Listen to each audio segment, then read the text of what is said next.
Приход Аттилы дал нам некоторые косвенные зацепки относительно судьбы нашего народа. Но мы не можем на них опираться, потому что их нельзя доказать.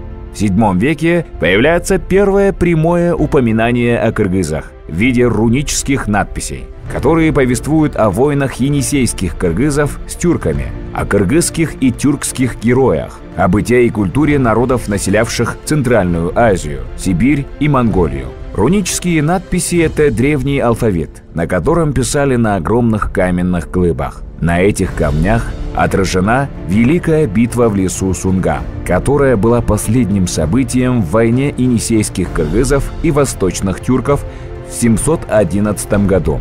Краткий экскурс по тюркам.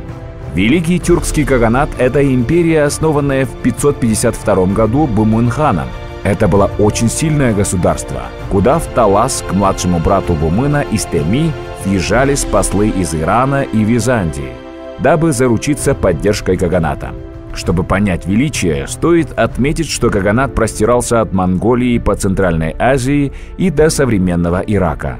Столицей государства был город Суяб, современный Токмок, а вторым центром была Таласская долина. В 603 году государство распалось на восточные и западные каганаты. Енисейские кыргызы впоследствии воевали с восточными тюрками, когда стали претендовать на лидерство в Центрально-Азиатском регионе. Предводителем кыргызов в те времена был Барсбек Аджо. Он был умелым дипломатом. Заручился поддержкой тюргешей. Это народ, который в 700-е годы проживал на территории Северного Кыргызстана и империи Тан, Китай. Барсбек Аджо создал коалицию против восточных тюрков. Тюрки, понимая, что не смогут воевать с тремя государствами сразу, предприняли поход против кыргызов. Каган тюрков Капаган в 709 году отправил своего лучшего генерала Култыгина во главе армии. Поход был тайным и проходил зимой. Зимой на Енисее снег выпадает по 80 сантиметров. Труднопроходимые места.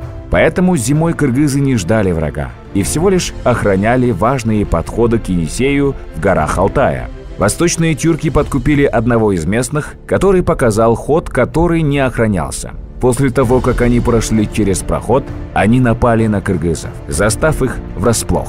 Племена были отрезаны друг от друга, поэтому каждое племя воевало против тюрков малым количеством. «Мы напали на спящих кыргызов.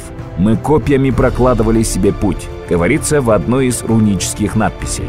Барсбек Аджо, собрав остатки сил кыргызов, принял решающее сражение в лесу Сунга в 711 году, где проиграл Култыгину.